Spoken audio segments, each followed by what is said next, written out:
Em outras palavras, só pode existir empresários no conceito austríaco onde houver economia de mercado, porque o processo de descoberta que caracteriza os mercados livres, olha aí, ele está sendo hayekiano.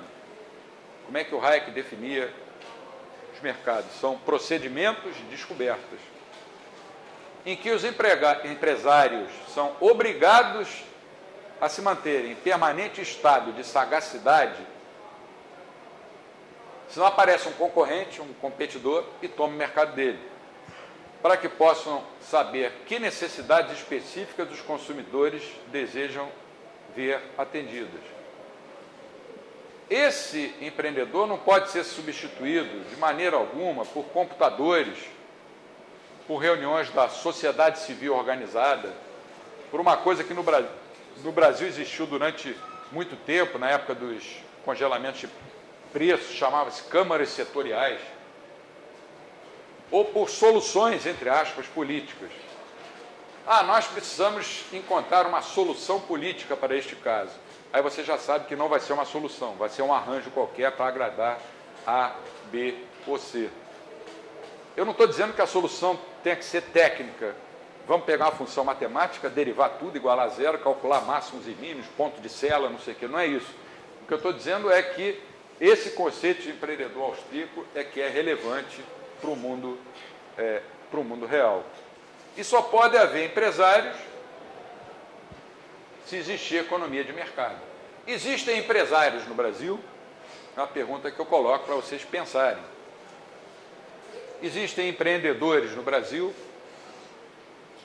Certamente que sim, mas existem empreendedores que poderiam estar muito mais empregados, muito mais empenhados, eu diria melhor, nessa sua função empreendedora do que estão. Quanto tempo muitos deles não são obrigados a perder tentando obter vantagens, até para se protegerem contra seus competidores, vantagens junto ao sistema político. Isso atravanca o desenvolvimento não só da economia de mercado, mas da economia de qualquer país. E a atividade empresarial pode ser vista também como um caso geral de arbitragem, em que as oportunidades de lucros surgem quando os preços dos produtos finais não estão ajustados aos preços dos serviços dos fatores de produção. Quando isso acontece, alguma coisa necessariamente está sendo vendida a preços diferentes em dois mercados,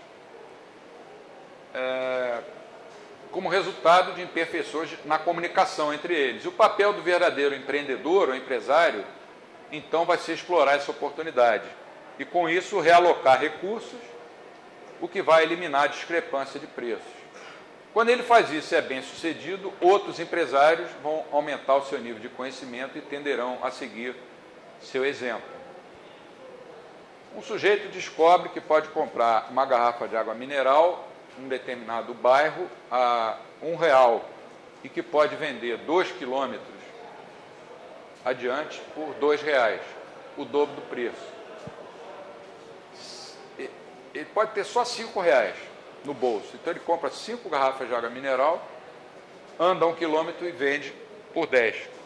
Ele vai ter um lucro de 100%. Esse cara é um empreendedor, embora ninguém vai chamar ele de empresário. E ele vai acabar disseminando informação. O cara que vendia por R$1 vai acabar descobrindo, puxa vida, logo ali na frente estão vendendo por 2, então eu vou aumentar para 1,50. E o outro que vendia por 2 vai dizer assim, puxa, agora ninguém vai querer comprar 2, eu vou baixar meu preço para 1,50.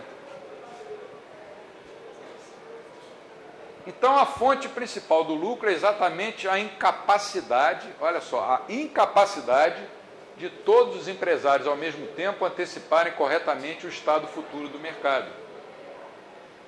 Mises já dizia, se isso fosse possível, não haveria nem lucros nem prejuízos. E o Kirchner considera uma outra fonte importante de lucros, que é a capacidade de descobrir onde estão as oportunidades. Aí você chegaria igual aquela teoria do Nash, né? Que não haveria ganhadores nem vencedores. Já seria uma coisa parecida com aquilo ali, a teoria dos jogos do Nash. Só que o Nash percorreu um caminho diferente, e ali ele está falando, se não me falha a memória, Eu já li o Nash há muito tempo, num jogo de soma zero.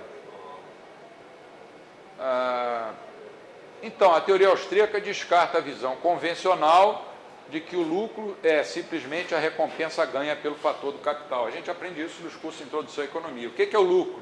É a remuneração do capital. O que é o salário? É a remuneração do trabalho. O lucro não é só isso para um austríaco. Já que não existe uma demanda por atividade empresarial nos moldes de uma demanda por capital. Por isso, não existe um preço para essa atividade empresarial, como existe um preço para o capital. Se você quiser, você pode atribuir um preço para um bem de capital. É com esses argumentos que os austríacos encaram os lucros sob o ponto de vista, inclusive, ético.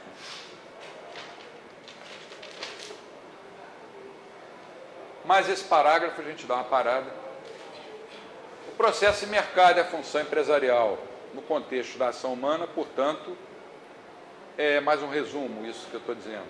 O processo de mercado é a função empresarial num mundo movido pela ação humana, desencadeia um processo de cooperação social que, por meio dos mecanismos de aquisição e disseminação de novos conhecimentos, representa o melhor sistema de alocação dos recursos escassos econômicos que se conhece até hoje.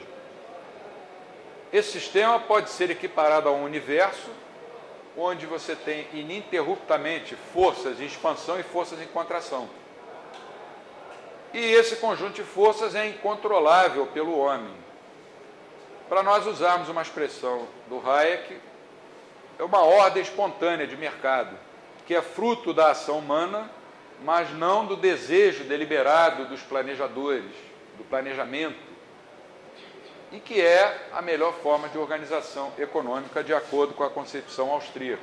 Depois do intervalo, nós vamos, com um exemplo simples, tentar mostrar o valor do empreendedorismo. Aí a gente tem, sei lá, uns 5 minutos para algumas perguntas. Eu vou deixar a maior parte das perguntas para o final. Vamos lá. Aquela questão da destruição criativa do Schumpeter.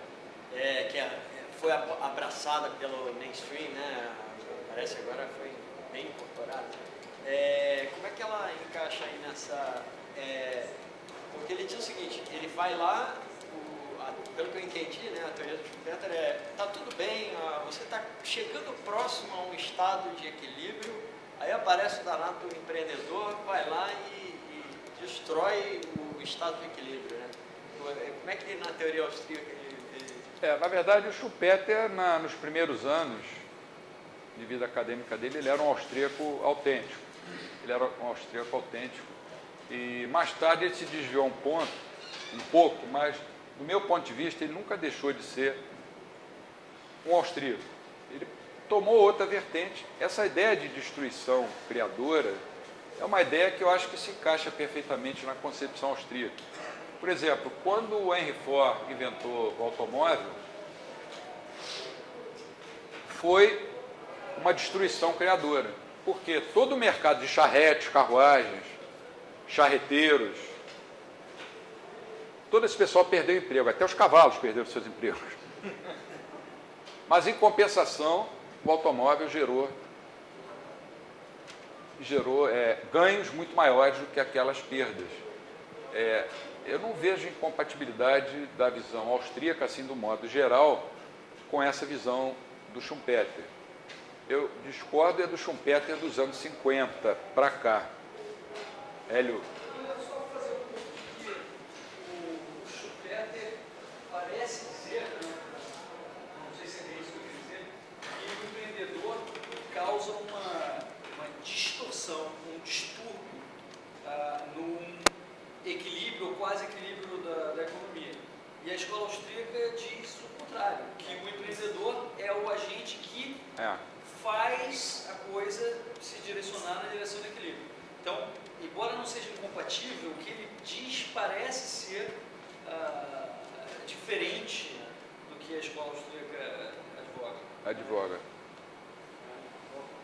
Uma boa colocação. Por isso que ele é tão acessível ao mainstream, né? Porque É. ele fala assim, o equilíbrio está lá, as coisas estão chegando no equilíbrio, ele não se chega a ele, exatamente por causa dessa figura. E eu achei muito exatamente. Ele era... O progresso não acontece. Ele era um austríaco autêntico, depois aos poucos ele foi se... uma expressão, mas não é... Contaminando não é bem...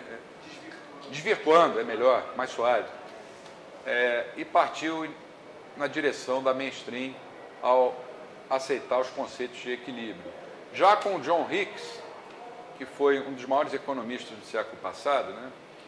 O John Hicks era um neoclássico, no início da vida acadêmica, depois ele se deixou encantar pelas ideias do Keynes, se tornou um keynesiano, brilhante, e nos anos finais da vida ele se transformou em quase que um austríaco. Tem o livro dele sobre capital e juros, que eu li, que você pode dizer que 80% do livro é austríaco. Ele passou pelas 3 fases, foi brilhante nas 3. Talvez percebendo que estava bem velhinho, ele morreu com mais de 90 anos, e querendo ir para o céu, ele tenha se transformado em um austríaco. Um dos motivos que me levaram a mudar da mainstream para a escola austríaca foi esse. Eu falei, esses austríacos morrem todos com mais de 90 anos. Então nós podemos fazer um pequeno intervalo e depois retomamos.